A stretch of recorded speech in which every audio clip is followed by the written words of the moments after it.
All right, we're live. Good morning, good afternoon, or good evening, Sip&Talkers, wherever you are in the world. Welcome back. Hey, great to be back and diving into this one with you. I have to start with probably the most outrageous thing I have seen online recently. It sounds like something straight out of a late-night sci-fi movie. Oh, I think I know what you're talking about. Yeah. The rumor is that the top slogan coming out of Beijing isn't, the classic serving the people, but something way more ambitious. And maybe a little sinister. Right. Striving to live to 150 years. I mean, can you even imagine that? It's a fantastic premise. It immediately grabs you because it touches on humanity's oldest dream, or maybe greatest fear. Exactly. Think about it. If the history books, decades from now, if the leaders we're reading about are the same people our great-grandparents were reading about, that's not history. That feels like we're stuck in a Dracula sequel. Where the power structure just refuses to die. Yeah. Is there any actual substance to this, or is it just wild speculation? Well, you're right to call it sci-fi, but here's the twist, and this is why we have to take it seriously for this deep dive. This isn't just about mortality. It's about massive state investment in biotech. Okay. It's about huge questions of political transparency, and it gets into some really explosive ethical debates. It feels like we're peeling back the curtain on a story that's part Qin Shi Huang trying to find the elixir of life and part like a dystopian future straight out of Blade Runner. That is a perfect way to frame it. What we're really looking at today is what people are calling China's longevity project. Right. And it's this strange, often contradictory mix of advanced science and, political urban legend. And the reason we're talking about it right now is because of this earthquake moment that happened in September 2025. Yes. This one incident almost pushed this whole secret rumor right onto the official record for the entire world to see. So today we're figuring out if there's a real state-backed plan for, I guess, undying dictators, or if this is all just aspirational biotech talk mixed with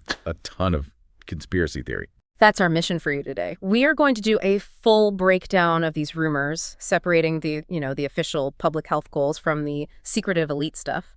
And most importantly, separating real science from the wildest speculation. Okay, let's start at the beginning, that ignition point, that accidental dialogue.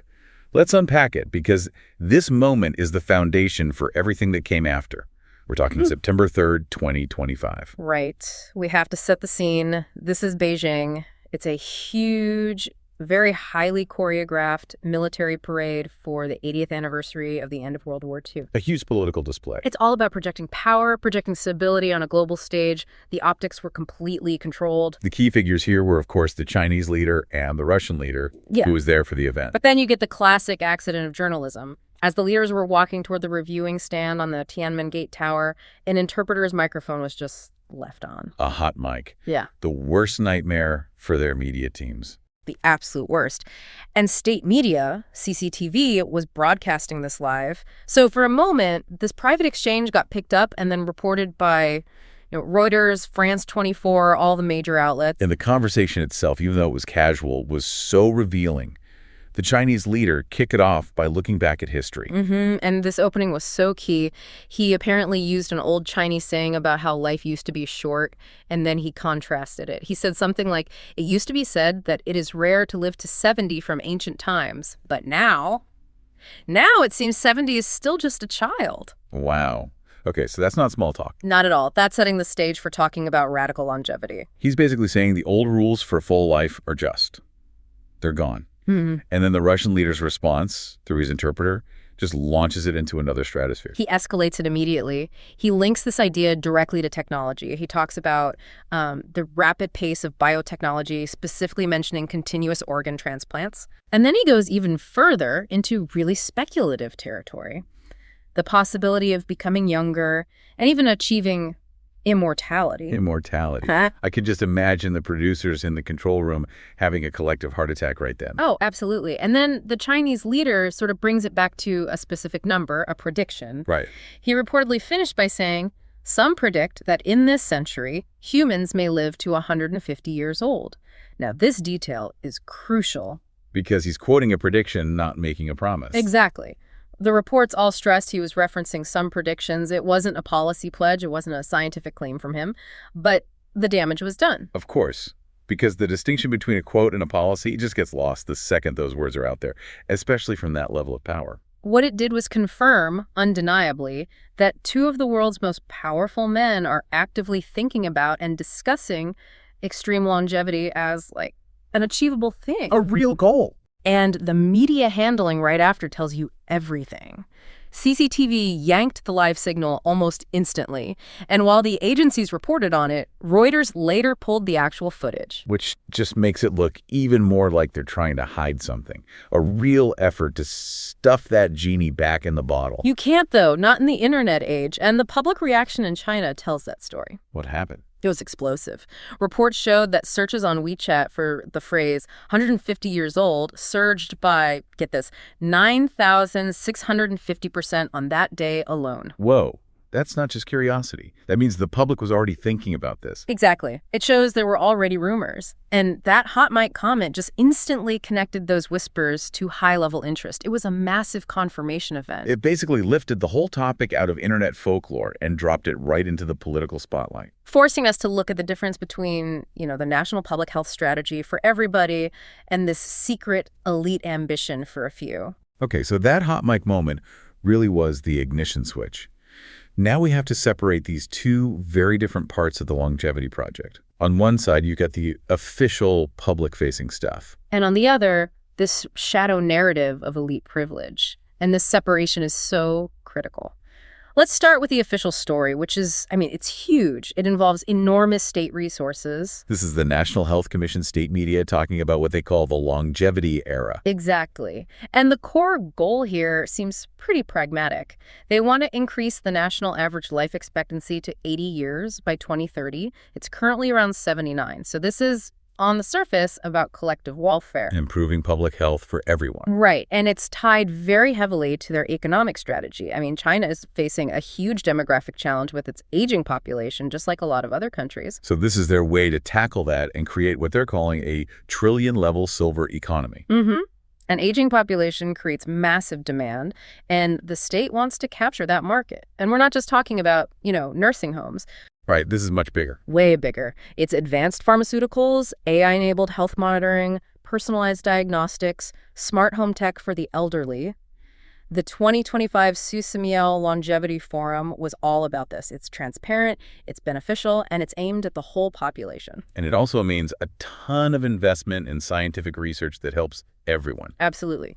The state is openly prioritizing research into cellular aging, regenerative medicine. Right. These are key national priorities, just like AI or semiconductors. So the official project is about stability and economic growth through better public health. Okay, so that's the public face. National health, a new economic engine. Now let's talk about the shadows, the whispers that give this story its real edge. The 981 health engineering. This is where we jump from collective strategy to exclusive individual privilege. The 981 health engineering is the core rumor, and it suggests radical life extension, specifically targeting up to 150 years, but only for high-ranking officials. And it's super secretive. Highly secretive. Reportedly started around 2005. It operates out of elite medical centers like the Beijing 301 Hospital, which is the big military hospital, and the Military Medical Academy. It's the ultimate insider healthcare system. So we're talking about leader-level healthcare that's way beyond, even the best private insurance you could get in the West. What's allegedly in this program? Well, based on analysis from outlets like The Economist, it seems to be about defeating aging through proactive, personalized intervention.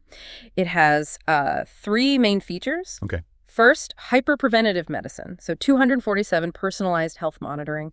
Not just blood pressure, but deep genetic analysis to catch problems years before they'd ever show up as symptoms. Like having a team constantly watching your personal biological dashboard. Exactly. Total biological surveillance, but for your own protection. Second, intensive regenerative medicine. Stem cells. Lots of stem cell therapies. The idea is to repair and replace damaged tissues and organs before they even fail. So if a kidney shows the tiniest sign of wear, they intervene to bring it back to peak condition. And the third one brings us back to that hot mic conversation, advanced intervention. Correct. This is where you get direct access to the most cutting-edge, expensive anti-aging tech. Things like exosomes and GDF-11, which we'll get into. And if regeneration fails, Then you have prioritized organ replacement, which highlights this huge problem of resource inequality. This isn't just better healthcare. This is funneling a nation's top medical resources to a tiny, tiny group of people. The inequality is just staggering. Some reports suggest that these special medical services in the big cities get something like 20 times the resources of ordinary community care. 20 times. Imagine concentrating that much medical power to preserve the biological life of a political elite. It turns longevity into this form of hyper-privilege. The ultimate health disparity. And the political impact of creating this biological ruling class. I mean, what does that do to a system? It creates a crisis of generational transition. In any normal system, power transfers because leaders get old. They become frail, they step down, they pass away. That biological turnover is essential for change, for social mobility. But if you remove that, you risk an eternal status quo. That's the danger. If technology can basically freeze the aging process for this one small group, the whole political system could just ossify. There's no biological reason for change. It destroys social mobility and entrenches the current leaders forever. And their decision-making must change, too. If a leader thinks they're going to live for another 70 years. It changes their whole risk calculus. You become incredibly risk-averse personally, but maybe incredibly slow-moving nationally. Why rush a policy if you have 7 decades to see it through? And you lose touch. Completely. If you never experience the needs of the young or the working or the aging population because your own biology is like artificially halted at its peak, you lose the empathy you need for good governance. Longevity becomes a tool to reinforce political control. That's a terrifying thought. Yeah. But before we get totally lost in this dystopia, we have to ask the big question.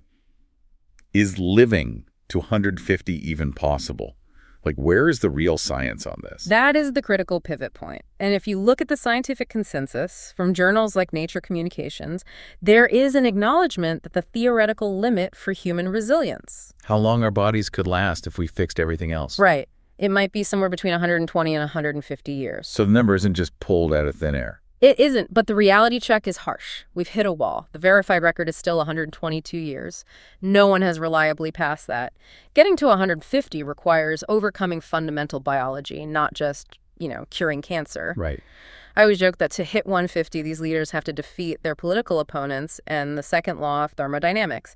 And entropy is, historically undefeated. The ultimate rival. So let's talk specifics. The 981 rumors mention these very specific technologies. Let's start with exosomes. What are they?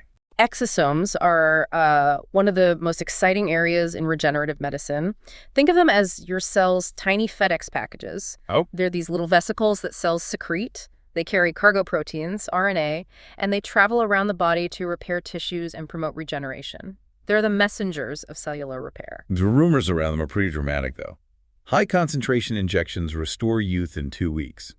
That sounds like marketing. That is exactly where science meets marketing hype. Exosomes, especially from younger cells, can promote vessel regeneration and improve functions in animal models. The 2-week restoration. That's commercial overexaggeration aimed at wealthy clients.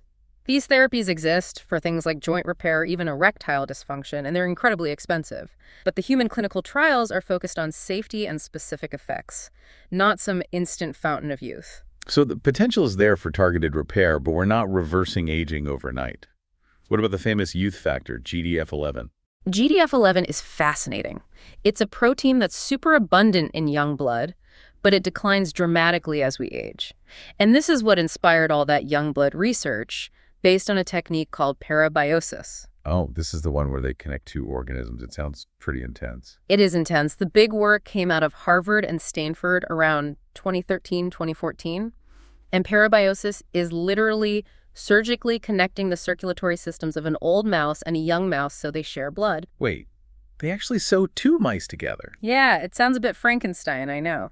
But the findings were mind-blowing. The older mice, when they got the young blood, showed significant signs of rejuvenation across multiple systems. So they were biologically getting younger just from sharing blood. Exactly. And when they isolated GDF11 from that young blood and gave it to older mice, they saw dramatic results. It reversed age-related heart enlargement, promoted brain neuron regeneration, and even improved memory.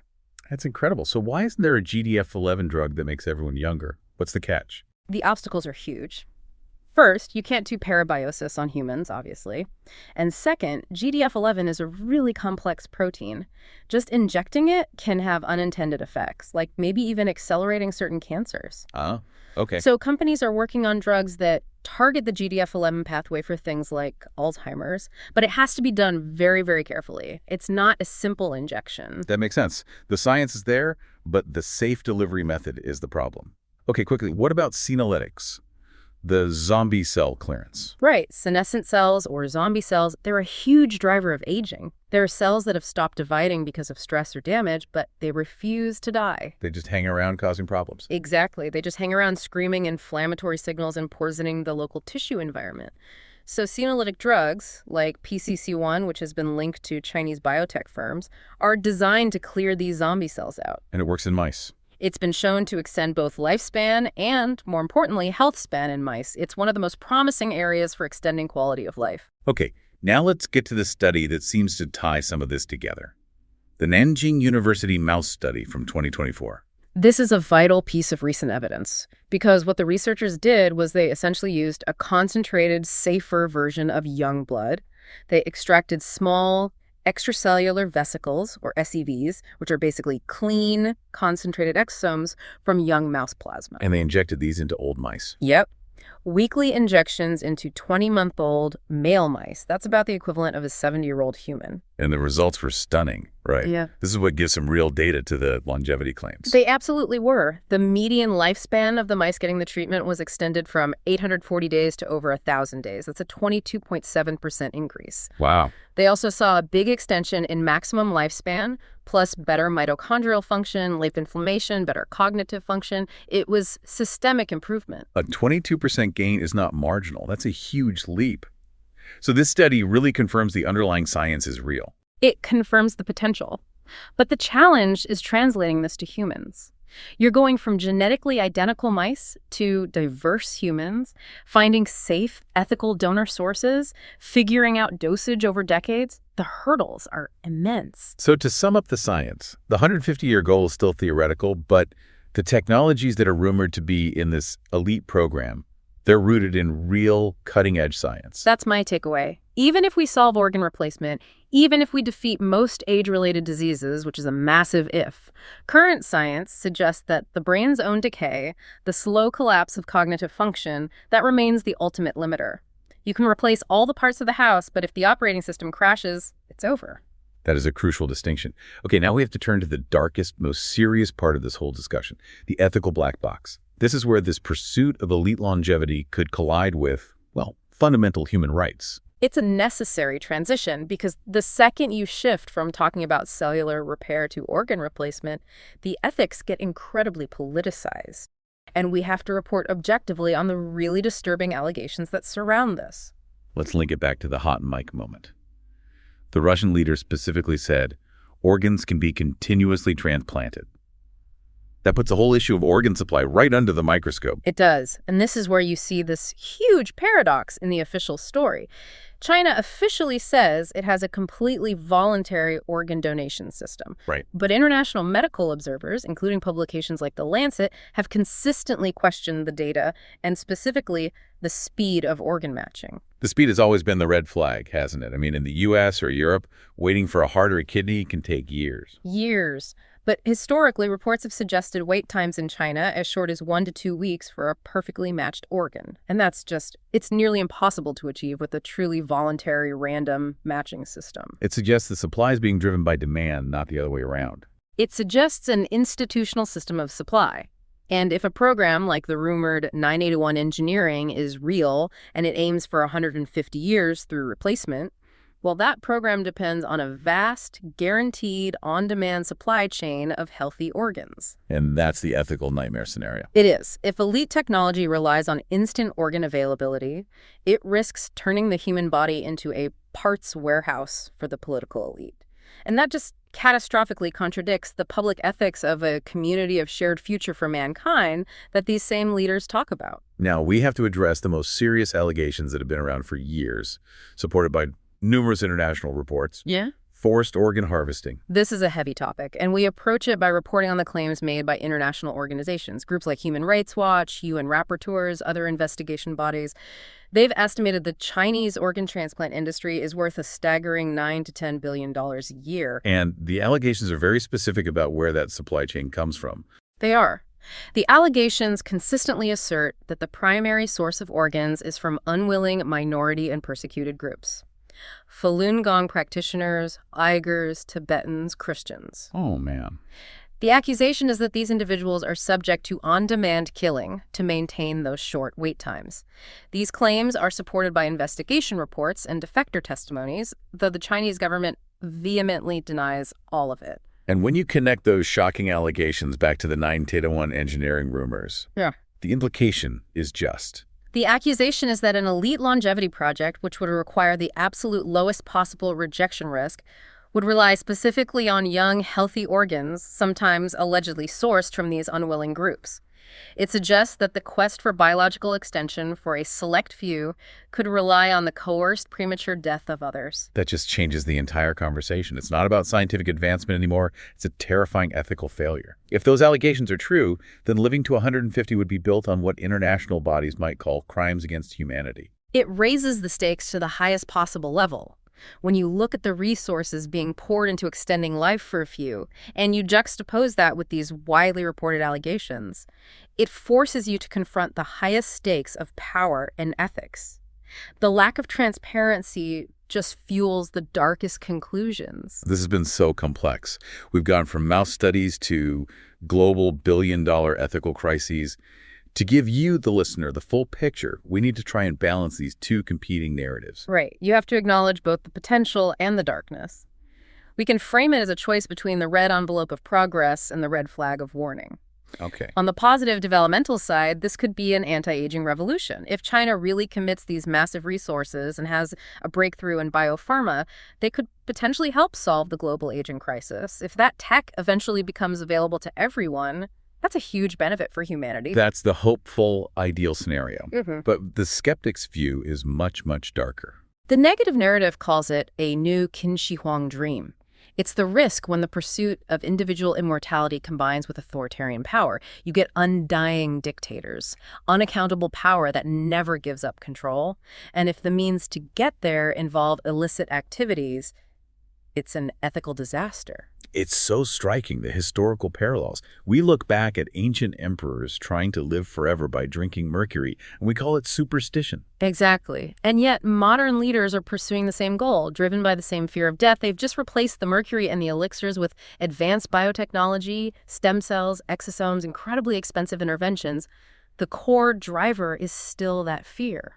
So if we strip away all the rumors and look at the facts, where does the truth probably land? The cold, rational reality is that this longevity project is a mixture of national strategy and black box rumors. The state-led research for public health, pushing life expectancy to 80, that's real. But the 150-year elite goal, it remains scientifically dubious and profoundly compromised by resource hoarding and these huge transparency issues. Especially around the organ supply chain. Exactly. It's ambition mixed with profound ethical risk. And now I want to pose a final provocative thought for you and for all our listeners. Okay, hit me. Imagine you're a cold, rational broadcaster. If you could live to 150 through all these revolutionary therapies, but the one condition was you had to maintain a purely cold, rational, objective broadcasting personality for all 150 years, would you do it? Oh, that's terrible. That is an easy no for me. I would probably die of sheer boredom by age 50. I would much rather live 80 years and keep my sense of humor, my messy personality, my flaws. What's the point of living that long if you have to trade away your humanity to do it? That's a fantastic answer, because it reminds us the goal should always be the quality of life, the vitality of the human spirit, not just the number of years you clock. That is the critical takeaway here. The pursuit of longevity isn't inherently wrong. We all want to delay suffering and death. But the entire ethical question is in the distribution and the means. If extending one life requires stripping life from others, that longevity is just another form of death and political oppression. And our mission here is always to report objectively on the facts and the serious rumors we find, to encourage you to think critically in this age of information overload. We're sharing data from international reporting. We are not endorsing any political viewpoints. And a quick disclaimer. Yep. We are absolutely not investment experts, so please take any mention of biotech companies as data points only. We want to thank you all for joining us for this deep and frankly pretty heavy discussion today.